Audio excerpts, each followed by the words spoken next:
Startling warning! Meghan threatens monarchy. Her first interview really shocked. Meghan Markle's first magazine interview since 2017 came out this week, with the former actress delivering a startling warning. Queen Elizabeth ceded the throne back in 1952, and ever since then the UK has been involved in many wars as well as military campaigns. 1 emergency Cyprus, 1 crisis, Suez, and 3 Cold Wars. Yes, really, it was a fight with Iceland over fishing rights in the North Atlantic. In the 1990s the world witnessed the War of the Whales, so that conflict was fought on the front pages of the UK's newspapers. Prince Charles and Diana, the Princess of Wales, were battling it out in brutal PR fashion. Charles was accused of being a cold-hearted cheater, and then Diana was accused of being an unbalanced, crazy person who adored psychics. And then we got to experience 2 decades of peace. So during those 2 decades, the biggest crises that Buckingham Palace faced involved Prince Andrew's questionable choice of friends, Sarah, Duchess of York's insatiable need for money, and also the sad demise of the Queen's final generation of corgis. But is there currently a new storm that's brewing? Should someone at this minute be busy outfitting the footmen in battle fatigues and teaching them how to retweet? This week, The Cut, which is a New York magazine, published a 6,500-word interview with none other than Meghan Markle. It was her first interview like that since she joined the royal family, and a lot of the reactions that have followed this publication has centered on the fact that, according to Meghan, her marriage to Harry was a source of similar celebration in South Africa to Nelson Mandela's release from prison. Yes, that is what she said. And predictably, the grandson of the Nobel Peace Prize winner has pushed back against Meghan's extraordinary claim. He says that Meghan's marriage to a white prince certainly did not compare to the ending of apartheid. And honestly, that is a statement that he shouldn't have even needed to say. And the interview. Meghan did a good job of making herself sound about as self-absorbed as she is boring. But the interesting thing that's been mostly overlooked is that she dropped a couple of lines of sound an awful lot like a threat to Buckingham Palace. The moment came towards the end of the piece. She and the journalists were wrapping things up and they were starting to discuss the topic of forgiveness. And there were some lines that really stood out in that whole exchange. So Meghan said, "I can say anything." And she also said, "I have a lot to say now." To me, both of those lines sound an awful lot like a threat about possible future revelations. Over the last 18 months, Meghan and Harry have caused a lot of headaches at Buckingham Palace with their penchant for saying anything. Considering that so far they have accused the Windsors of total neglect or really nasty, kind of indifference towards mental health issues and most shockingly, of racism. So far, whenever Harry or Meghan opened their mouths anywhere near a journalist, blogger, podcast, or anybody using a voice memo app, the windows of the palace have pretty much ended up shaking. So maggots. Coy little suggestion of "I have a lot to say until I don't" might be a way of saying that she has a whole lot more devastating ammunition up her sleeve.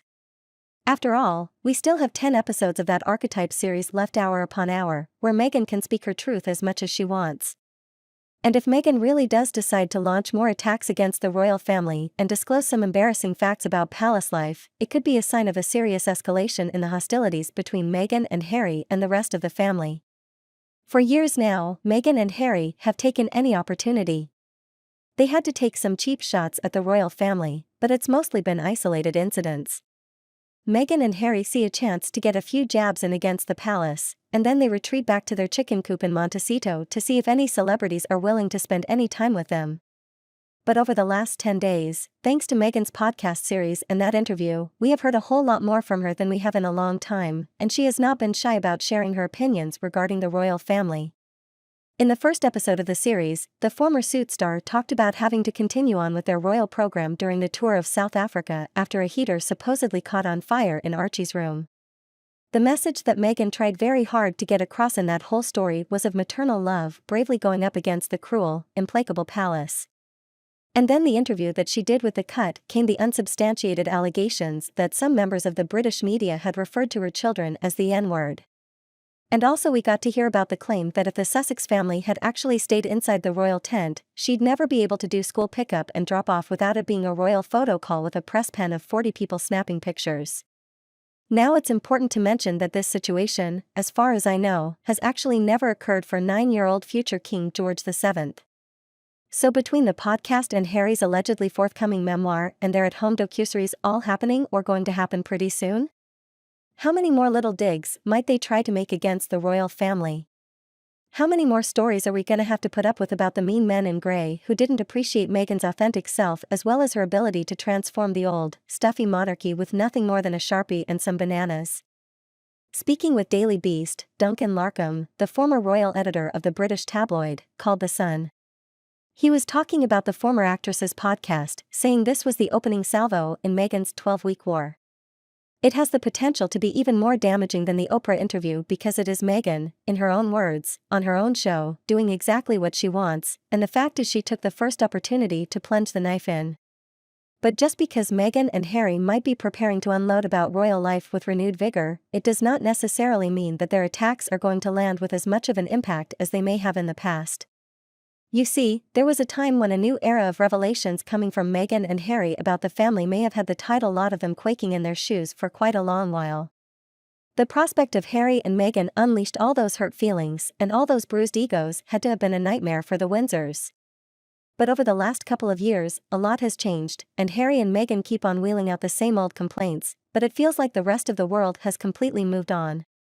In fact, just last week, before all of this began, there was a French magazine that ran a cover story about Meghan's self-destruction.